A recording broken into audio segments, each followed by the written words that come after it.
You're watching Good on Paper, a bookish channel. I'm Jenny. And I'm Rachel. Join us as we journey together into the land of fiction, where the men are brave, the quests are epic, and everything is better on paper. Hi, everybody. Hi, guys. We are We're back. back again. It has been, it's been a long time since Rachel and I saw each other because we were both traveling. So, Yeah, it has. That's why it felt so interesting having that conversation earlier with our interview. I was like, man, this feels like it's been forever. Duh, it has been forever. Okay. It really has been forever. Yeah. So, because last week we talked with Livy, which is really fun because she's just really fun to talk to. So I don't think I've ever like laughed and smiled so much during an interview. So that was just really fun. It was a girl hangout there. Yeah. So if you missed that, you can go back and watch it or listen to it. But this week, Rachel and I are just catching up with each other because it's been like a month since we've talked to each other. I know. We've been just so on the go, and it's like July. I don't know what July is, but it's more than a month, I swear. It's the longest month. Yeah. So I drove down to Nashville, drove all the way there from Nevada, drove to Nashville. Then I drove to visit Sterling's family in Texas. And then I was home for a day, and then I went straight to LA to visit more friends. So my writing has been missing me. Let's just put it that way. It's like, Jenny, come back. We miss you. Yeah. I mean, I did get. It's hard though. Some done on the road, but yeah, like though when we were in LA, I was just like, I'm giving myself a break because we're hanging out with friends and like I'm not going to see them. So I didn't even write this past weekend. Yeah, you have to kind of pick your moments about when it's worth fighting to try and be on task versus just like living in the moment, enjoying people. You kind of have to figure out which ones are more important at the moment. Yeah. Yeah. And I know I've been getting better. If I give myself a break, I don't get off track. I'm just generally more likely to binge when I get back, because I know I can do a lot of work. And it's a nice feeling to know that you can just do a lot of work because that means you can take the time off if you need to, like it's not going to ruin my writing streak or anything. I can get right back to it. But you were also gone too, Rachel. Yeah. We went on vacation for like a week and then came home. And then that whole week after we came home, I feel like I've been home for a month already. And it's only been like a week that I've been home since we went on vacation. I'm like, this whole like month is just like a weird time warp. And like, I feel like I'm behind on everything, but then I know I've actually accomplished a lot.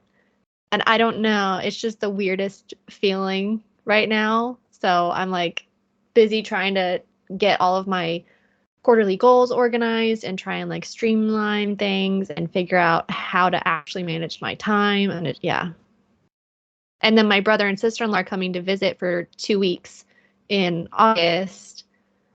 And I'm like, this is great. But also I have a book to revise and publish. So I'm like, I need to figure out how to do my time and everything. So yeah.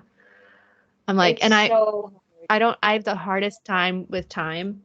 Like it stresses me out a lot. If I don't know in advance that I'm going to be doing something, I probably need to talk to my therapist about it. But I'm really bad about if things mess with my schedule, I don't handle it well. I get really stressed out and overwhelmed, and it takes me a while to pivot and figure out what to do about it because I'm just like so structured, which can be great, but can also be very like hindering when life doesn't let you be structured. So yeah. No, I mean, that was definitely an issue for me on the road because, we're traveling. So I'm at other people's houses on other people's schedules, and I have certain times that I do things like I post at 9:00. Well, I try to. Sometimes it's 12:00. But, well, actually, it was nice because of the time zone because 9:00 was then 11:00. So that was nice. But you know what I mean? And then before I do that, I like to read the Bible. I like to do at least a little bit of writing before I get on Instagram, just to start my day with like prayer and writing. But it's like, we're leaving the hotel at that time and family wants to have breakfast at that time. And it was just like, it's just hard, when you have a schedule of things that you need to get done. And it was really hard. But now that I'm home, I'm going to try and get into a rhythm, where I'm just like used to things. I'm going to be on top of things. I finally figured out a schedule for my newsletter. So honestly, today I'm probably just going to plan out at least my topics and it's exactly which date that they come out on. So that way, whether I write it now or not, at least I know what I'm going to write. You know what I mean? That's half the battle. And it can come out on time. Yeah. Yeah. But, and Rachel, you've been inspiring me. You and Victoria with those quarterly goals. Yeah. I did some really thinking about this and I'm so excited. I'm late to the quarter, I think, but it's okay. Better late than never, right? I mean, I'm just now planning mine. Yeah, so I'm going to do some planning today for sure. But, so you know what I wanted to tell you?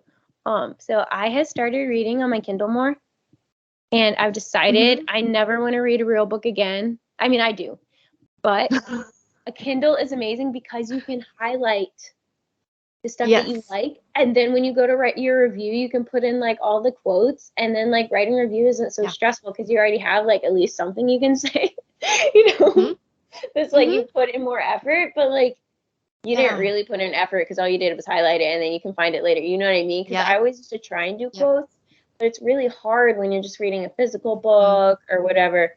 So now I'm like, I think I'm going to be just a Kindle girly. I'm just going to read on my Kindle now. It's lovely. Yeah. Because like I've tried annotating physical books, but maybe I'm just way too type A. I probably am way too type A, but it bugs me when I don't highlight it perfectly. Like it's not perfectly straight. And then I'm like, if I write something incorrectly or whatever, like I like the tabs to be all the right length. And I don't know. It's kind of messy and not always convenient, but like highlighting in the Kindle, so easy. And what's interesting is you can see what other people have highlighted. Like it'll tell you that other people have highlighted this. Yeah. I'm like, oh, that's so cool. Yeah.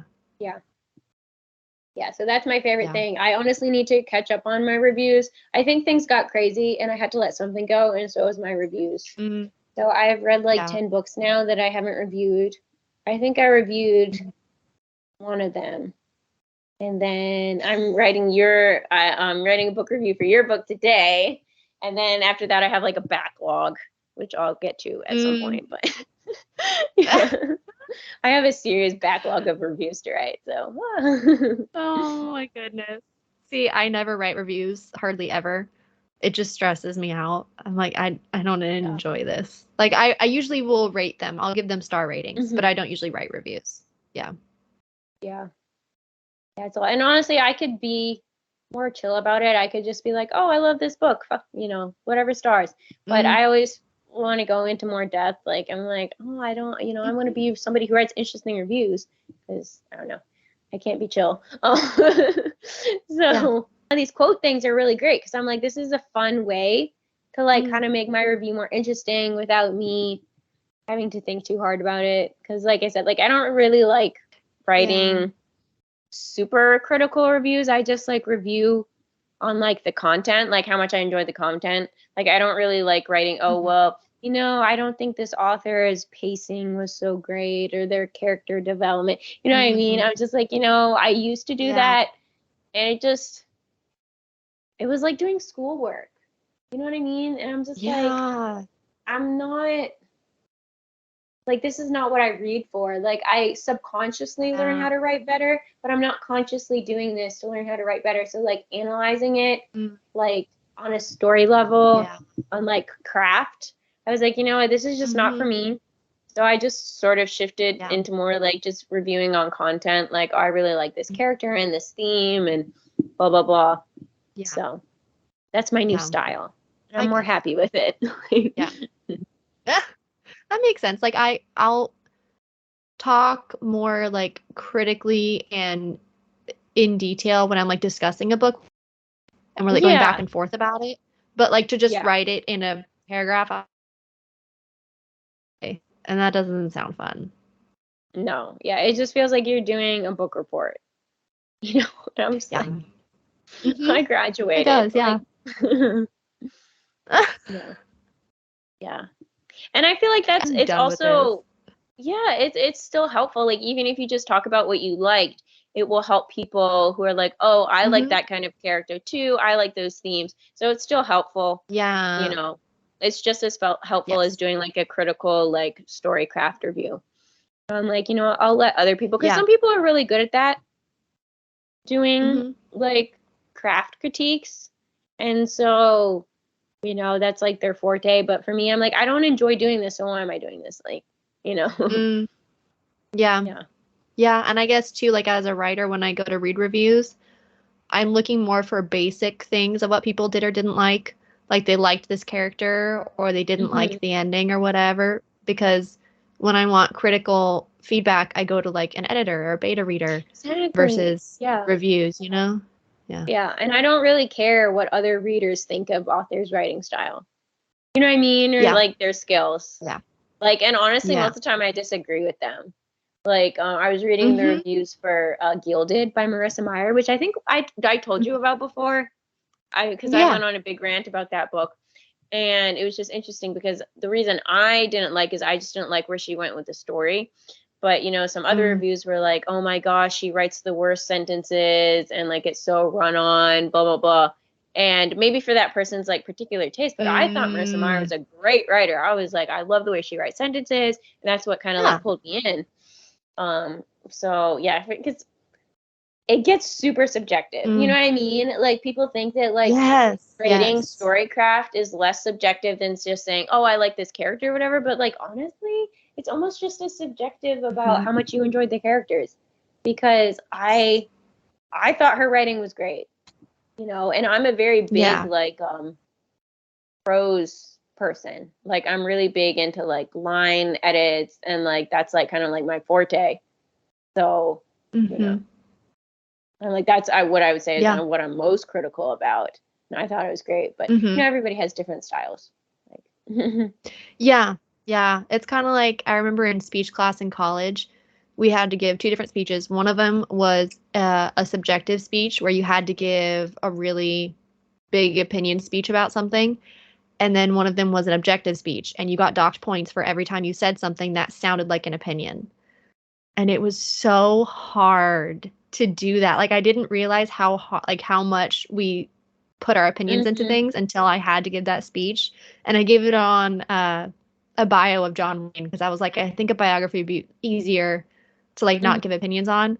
It was such a struggle because like the different verbiage that we use and everything, but it's like I kind of wish that reviews were a little bit more like that, where it's just like Yeah. these are the things that are in this book. This is how I hmm felt about it, and then that's just where it Yeah. is versus here's my 25 points of opinions on the way this author wrote.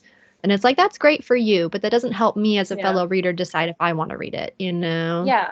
Because a lot of times they don't Yeah. say, like, I like really flowery descriptive prose. So, like, if somebody says, like, Mhm. it's too flowery for me, then I kind of get an idea. But, like I said, this Mm, review just said that Marissa Meyer couldn't write well. You know what I mean? It was probably that mm, whoever this yeah. was didn't like descriptive prose.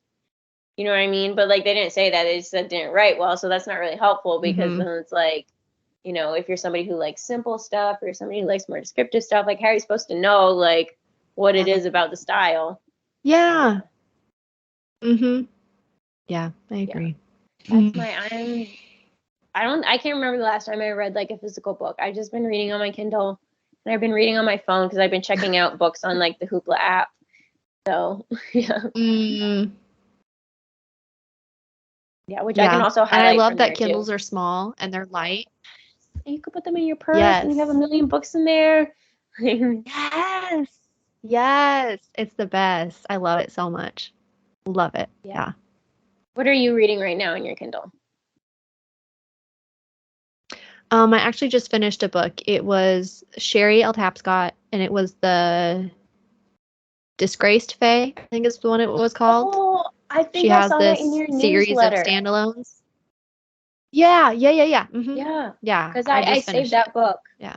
because I was like, ooh, that looks really good. So Hmm. I like saved it for later. Yeah. Yeah, it's a series of standalones where they're like kind of interconnected characters. Ooh, And I that's read the really first cool. two and I liked them, but this one has been my favorite. That's really cool. Yeah. I think I've been on like a binge of rom-coms since like November. And now, and then finally I got to the point where I was like, when you read one genre over and over and over, they kind of all blend together after a while. And then you're like, this is kind of getting old. It's like when you just watch Hallmark all the time and you're like, hey, I'm not getting it as much because I'm getting too much of it. So it's like, I think I kind of want to go back to reading fantasy. So now I'm like looking for all of the clean fantasy romance recommendations because I'm like, I really miss it. Yeah. Yeah. I actually, weirdly for me, I read like 3 rom-coms in like a week or two because I read The Designated Friend before we interviewed Drew. And then after that, I was reading and I was up by the pool and I was trying to read One Dark Window by Rachel Gillig, which is a fantasy, like a dark fantasy novel, which I wasn't my favorite book. But anyways, but I wanted to like it, but yeah, for a reason. But so I'm trying to read it by the pool and I'm like, this is why we have beach reads because it was hot. And like it wasn't so hot that I couldn't enjoy reading because I'd just get in the pool whenever I got too hot. But it was just like I can't read about these like dark forests while I'm by the pool. Like it just wasn't working. So then I started reading Not Happy Campers by Ash Keller, which is a book that I've been wanting to read for like a year. And then it was on did you do the Stuff Your Kindle deals? The what? Do you know about the Stuff Your Kindle like romance? Oh my gosh. Okay, so I think they do it quarterly. I'll definitely send you the link next time they do it. But it's like I mean, it took me like 4 hours to go through, and I didn't even go through all the genres. But because I think I went through the YA, I went through fantasy, and I went through clean romance, and like there's just all these books that are for free. And so yeah, I'm definitely gonna send you like it is insane. I think I ended up with like 50 free books like I got that day. It might have been more. It's probably more, honestly. Oh my goodness. Yeah. So I got this book which I've been wanting to read for like a year, Not Happy Campers, and I finally read it and it was good. And then I read A Match for the Marine by Jess. I don't know how to say her last name. I can't even think what it, but it's long and it starts with an M, and she writes the marine romances. Oh yeah. So I'm like everybody knows. And again, she's somebody I think I've known about for like 2 years. Finally read one of her books, and it was super good. But yeah, 3 rom-coms for me in like a week. Like that's crazy. Oh, that's so funny because I was reading like probably 3 a week for like months. Yeah. I just like I read them as like palate cleansers every now and then, but it's not like my go-to genre. But then I don't know if your book your book also has the fantasy element, so I feel like I could read more of them. So because I guess we could say that I read 4 rom-coms because I also read Stalemate. But like it's definitely like a lot more like fantasy action like heavy. So yeah, if I could compare it to anybody, I would just say if you've read K.M. Shea and you know her urban fantasies, it's very, very, very, very similar. A little bit more romantic than hers, but very similar because she's who I modeled it after. I was okay when I grow up because I love everything she does. Then I'm gonna love her books because I still haven't read her yet. Like you've been telling me about her. Oh, she's so for good. like months. But yeah. Yeah, I just loved like having the romance and the fantasy and the action. It was very like cinematic. It was like watching a movie. Almost like I could really see it as a movie or a TV show. Like just the way the action was and the scenes and then like all the fantasy, but then there's still all that rom-com thing. So yeah, like I definitely need more books like Stalemate for sure. Particularly the second and third book, but yeah. Particularly those books. Honestly. I think my favorite part about writing a book isn't even writing the book. It's in the back of your mind planning out the entire universe that's going to go on for 10 years after that. Like thinking about, then I'm going to write this series, I'm going to write this series, and I'm going to write this book and this book and this book and about this character. And like I actually ordered 2 covers recently for the next 2 books.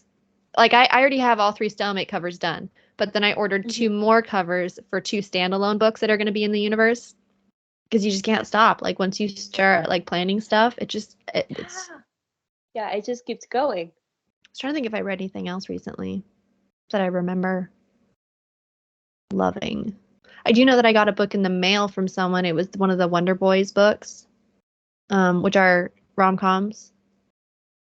I cannot say her last name. It's Dana Leishemont or something like that. I cannot say her last name correctly. Oh, that doesn't sound familiar to me. It was really good. It's a series like based on there's a group of boys that have been friends since like middle school and elementary school, and it's each one of their like individual romance stories. They're super sweet. Oh, that sounds really good. They're really good, yeah. Yeah, I am making a list of books to read on Kindle Unlimited. Because I'm trying to think if we talked about this before, but I'm like, okay, one of these days I'm gonna get like my free trial and I'm gonna read as many books as possible in the month, and I'm gonna see just about how many I read. So honestly, it'll probably be worth it for me, and I'll probably keep it going. Yeah. But what I'm doing to make it more worthwhile, which I don't know why I'm doing this, because like I know like once I have it, I'll be able to browse and I know I'll find stuff I want to read. But I feel like before I like even put the money, I need to have like at least like this many books that I know I want to read that's like on there. So anytime I see that there's a book that that intrigues me, I check and see if it's on Kindle Unlimited, and then I add it. I have a checklist on my phone of like, and it's literally called books to read on Kindle Unlimited, and I think I have like 100 books on there now. I was just like, all these books I've either been wanting to read or new books I discover. So I'm like, very soon, very, very soon. But it's like, I don't want to do it until I don't have like any buddy reads or like ARC reads going on. But of course, I always have this going on. So, you know, yeah. So I have a huge list of books. Oh my gosh. I remember when I first, because I took years off of reading and I didn't read like at all, except for rereading old books for like 7 years. And then I started reading again during the pandemic, ebooks on my computer because I didn't have a Kindle yet. And I read like 3 or quickly within like 2 days. And I was like, gosh, this is really expensive. It adds up like $4 or $5 per book. It's like, this is kind of dumb. And then I saw Kindle Unlimited. Yeah, I can pay one fee all month and then I can read as many books as I want. Yes, please. Yeah. So now it's been like, a thing. Yeah. Yeah. I mean, if you read like 10 books a month, like we do, well, you probably read more than I do, Rachel, but I generally average like 7 to 10. Like, it's definitely worth it. Yeah. You know, and I always review the books too, and you always give the rating. So like, I don't feel, I feel like I'm still like supporting authors, and then like you said, you buy the book if you really like it. Yeah. And like, I still, as an author, I still get paid for people reading on Kindle Unlimited. So I'm not like, I like having my books on Kindle Unlimited because it makes it more available for everybody. Yes. Yeah. I feel like Kindle Unlimited, like, because I've heard a lot of authors say that that's where they make their most sales, especially like if you're the kind of person who writes like binge type books. I could really see that. But yeah, because I feel like it'd be like, obviously you want people to like buy your book, but like even having, because when I was doing Kindle Vella, like it's just nice to have it available for anyone who wants to, because it's just like randomly people will just read it and then you get paid for it. You know what I mean? And I think isn't it the same where you get paid for how much of the book they read? So even if people don't like finish it, like. Yeah, we get paid per page. Like there's a certain percentage you get paid per page. And like for me, I'm like, I like that it makes it available to people who maybe can't afford to pay for each individual ebook they read. So it's just economically more reasonable for them to do KU.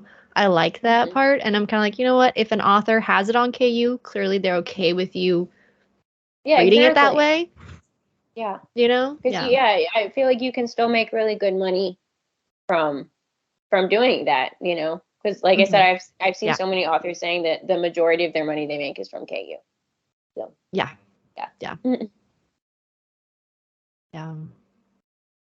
because I think I'm definitely gonna. I mean, at first I was like, oh, I'm gonna go wide, I'm gonna do all this stuff, but like, and maybe I will down the line, but I'm like, I'm definitely gonna like keep on Amazon, and then I can just do KU and like, not worry about it. And yeah, I with these books now, maybe someday I'll bother putting them on Ingram Spark again and trying to like get them out like wide distribution. But when I had my books on, because I have my original Legends of Babylon, they're still through Ingram Spark and through Amazon. But I hardly ever get any sales from Ingram Spark, like on any other website. Like the vast majority of anything I make comes from Amazon. So I'm like, just seems like a waste of effort to try and do wide right now. Yeah. Like maybe someday if I was a big enough name where people really wanted my books in other stores, but otherwise, it just sounds like a lot extra work. Yeah, no, I agree. I was like, it's just like, it's just easier. I know for me, I think I'm just going to start off on Amazon and then expand later. It's like, there's no point in like sometimes there's no point in doing like all the steps at the beginning. You know what I mean? Like, yeah. And I've been reading so much from the library too, because I just realized like the library has a lot more books than I thought. So now I'm like sometimes they have indie books or like smaller books. So I've just been searching the library app like almost every chance I get, because sometimes like there'll be audiobooks. Like I think Tara Grace has 2 of her audiobooks, if not the ebooks, on like my Hoopla app. And I've read one of her books before, because I think, have you read her? She does like, fantasy, like, KU kind of stuff. Yeah, and so she has like some of her stuff on there. So now I'm like just checking, because every indie author, because I'm like, you never know, this stuff might be on Hoopla. And now I'm reading Winter, White, and Wicked by Shannon Dittonor, which I've been hearing about for like ages. And I think there's like some read along going of the second book. So I was like, let me see if the library has them. And sure enough, it's on Hoopla. So I just been reading it on my phone, and it's been really good. Like, I can't believe it took me so long to read this book. Like, it's really good. Yeah, my mom uses the library app all the time. Like, I like it for the audiobooks, because that's how I started, because I was like, oh, we're driving, so I need to listen to the audiobook. So I listened to Dust, which is like a Peter Pan retelling. It's an Enclave book. So it's like a kind of Peter Pan thing. So I had that on audiobook. And then I also got the ebook, because I'm not a very good audiobook person. Like, I tend to like stop paying attention. So I was like, okay, anytime I'm not driving, I'll just read it, and then I'll like listen to the chapters when I'm driving. So I kind of did like an on and off thing. Yeah. And then I was just like, reading on my phone, I don't prefer reading on my phone, but sometimes it's just like, it's nice. Because it's just my convenient Paperwhite, sometimes. Yeah, my Paperwhite, I don't think you can put apps on it. So yeah, I want to read on Hoopla. I use my phone, but oh well. Yeah, I didn't love reading on my phone before I got a Kindle, but I did like that I had the Kindle app, because like if I was somewhere where we were in a store or whatever and I had to stand there waiting or something, I could just pull out my Kindle app and read while I was standing there. Yeah, it's so nice to have a book on your phone, because then it's like sometimes I'm like, I'll be sitting there and I don't really want to go on my phone. Like, I don't want to check social media or like anything, but like I have some time to kill. I'm like, why don't you read a book? You know what I mean? Like, it's like I want to be on my phone because I guess I'm addicted to my phone. So I want to be doing something on my phone, but I don't want it to be like social media. So I'm like, oh, now you get to read your book on your phone. It's like on your phone, so you feel addicted still. Yeah. It's a problem, but whatever. At least we're reading and not scrolling. Exactly. I'm like, if I have to be addicted to my phone, at least I'm reading on it. So yeah. That's what's been going on with me. I've been traveling and reading a lot on my Kindle, and this was the first trip I've taken where I didn't bring a real book with me. On my Kindle and my phone. Well, and I also had my Kindle Fire, because I had I do get Hoopla on my Kindle Fire, but I don't like reading on it as much because it doesn't have the Paperwhite screen, but I have it because I had some ARC copies that I need to read. So I brought it in case I wanted to start my ARC copies, because oh my gosh, my Kindle Paperwhite is on like child settings. So I can't send send to Kindle things to it, because it has to get approved for the library for the child settings. So at any time I have like a send to Kindle thing, I have to read it on my Kindle Fire, which is annoying, but it's like I also have to read Hoopla on my Kindle Fire too, so I guess it's fine. Like I can't completely read on the Paperwhite Wait, anyway. not change those settings? I don't know the password to get into it. Isn't it yours? No, well, it's registered under my mom's account because she had like all the Kindles. And by the time I got my Fire, she didn't have me on kid settings. So that one's fine. But my Paperwhite, and then I started, and I used to love my Fire because it had the color covers. And then as I got older, I was like, I need to protect my eyes. So then I started reading with my Paperwhite again. And it's on the child settings, and I don't know how to get it off. Oh my I gosh. know that like you can reset it to take it off, but I already have like I spent a whole time curating like 300 books on there that I wanted to read, so I don't want to reset it and lose all my 300 books that I already have on there. So I'm like, well, maybe after I'm done with those 300 books, I'll reset it. I don't know. Would it get rid of your books though? It takes the books that you've sent to that device, but like all the books are still in like the family library. So I could reset it and then I just have to re-upload whatever I wanted to read, which honestly would not be a big deal. But like I said, I spent an afternoon curating a list of 300 books that I wanted to read. I don't know how it turned into 300, but yeah. Anyway, I was just scrolling through the family. Oh, I want this, and I sent that to my Kindle, and so now I have 300 books on there. So it's like I'm kind of stuck on the child setting. Yeah. Oh my goodness, that is so funny. I didn't even know it had that setting. Yeah, so I had the Paperwhite for that, and then I have, like I said, I've got the Kindle Fire for like ARC reads, and like if I want to read Hoopla, but that generally ends up being on my phone.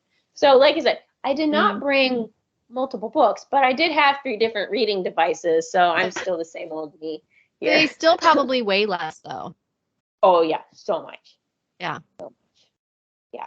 Like, yeah, because I had my Kindle in my purse with my phone, and I had my Kindle Fire in the front pocket of my backpack with my Bible, and like that was it.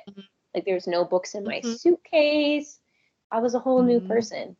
I did not bring any books. No. I used to be totally against Kindles, and now like I swear by it. They're so nice. They're so nice. So is this the Kindle episode? Is this Jenny and Rachel fangirl over the Kindle? Yeah, and a little bit of what's on our Kindle too, we talked about. Yeah, we did. We talked about what we're reading. But yeah, this is the Kindle episode. Yeah. Amazon doesn't need any help for marketing because, as we just said, like all the books do best on Kindle. But if Amazon did want to hire us for marketing, we just did a whole podcast on the Kindle. So yeah, it's great. Sponsored by Amazon. And thank you to our sponsors. You know how like podcasts who have the sponsors, they have to do like their little commercial things. They'll be like, and then they'll go through a spiel. We're just practicing for that. Listen, you know, I will gladly.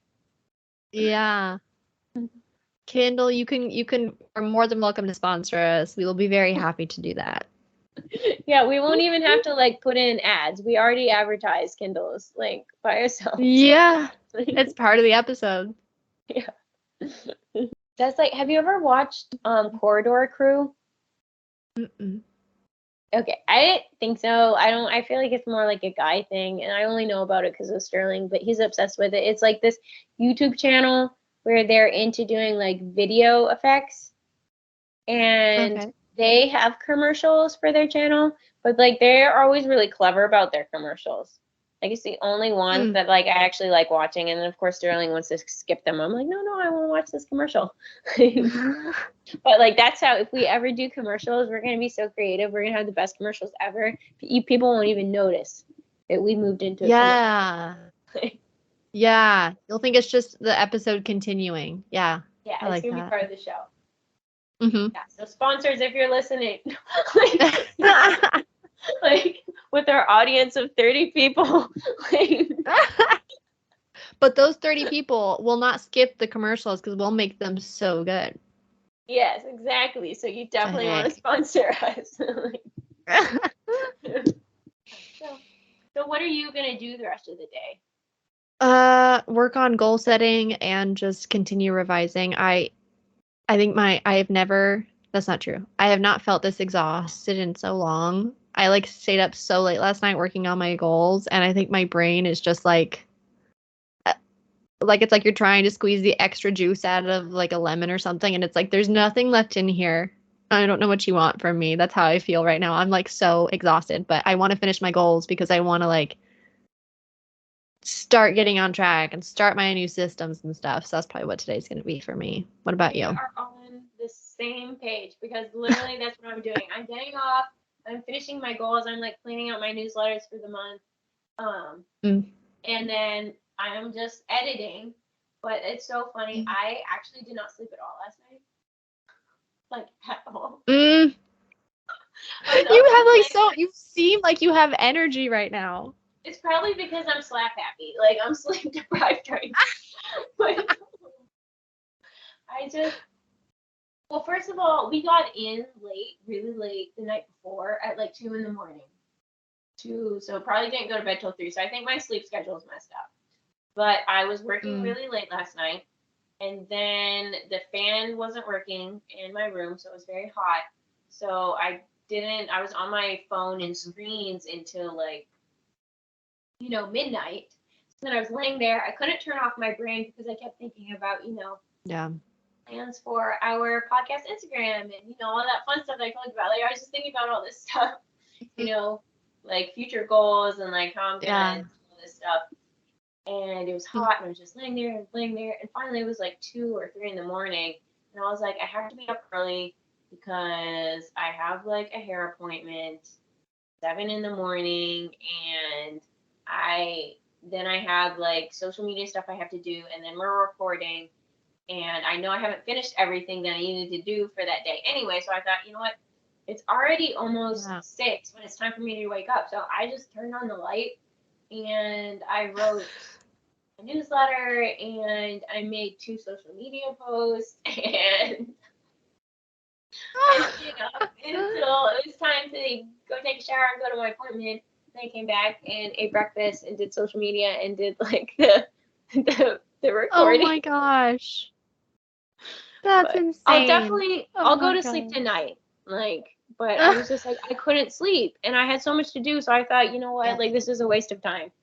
So, and then I knew if I stayed up all night, then I would be able to fall asleep the next night. That's actually really smart because when I have nights where I'm having a hard time sleeping, I'll like lay there and I'll think this is such a waste of my time right now because I can't sleep. I'm going to be tired tomorrow and I'm not accomplishing anything laying here. And usually I like sit there and try to go back to sleep. That's so smart actually to get up and start working because then actually you might get tired too and be able to go back to sleep. Yeah. I should try that. Yeah, and that's what I was thinking. I was like, maybe I would get tired, maybe not. And also sometimes I feel like it stresses me out less. Like if I go to bed and I get 4 hours of sleep, it's just like I know I'm going to be so tired. And honestly, sometimes you feel more tired if you get like little sleep versus no sleep. Now, I mean, obviously, I don't do this often. I think the last time I stayed up all night was when we first started doing the podcast. Actually, no, there was one. I was when we first started doing the podcast, and then there was another time right after I'd taken a bunch of pictures. And I was up all night like arranging. But like I very rarely do this, but sometimes I will like literally stay up all night and just like finish what I'm doing. But I do it very rarely because sleep is super important for you and it's very bad for you not to get sleep. Oh yeah. So I don't advocate this, but sometimes like like I said, I know I will sleep tonight. I'm not gonna have to worry about going to sleep tonight. So I'll get back on my schedule. I'll probably be able to go to bed early and then start like my early schedule again. If I sleep deprived today. That's what my day is. So I guess we're gonna be doing the same thing. We do our goals and some editing. We are. Yeah. So I hope that you guys are having a good day. Let us know what you're doing today. If you're also doing editing and goal planning, that would be really fun. But maybe you're doing drafting. Maybe you're working on social media. Maybe you have other work. Maybe you have household chores. Which, speaking which, I should probably do some laundry. from since I just got back home after all this traveling. But The fun stuff. Yeah. But yeah, we will see you guys next week, and I hope that you have a productive day and you read a lot on your Kindles. Kindle, sponsor us. Bye, guys. Bye. Hey guys, thanks so much for tuning in. We hope you enjoyed it, and tune in next week for another episode. And if you enjoyed it, please consider leaving a review so that other people can find us, and we will see you in the future. Bye.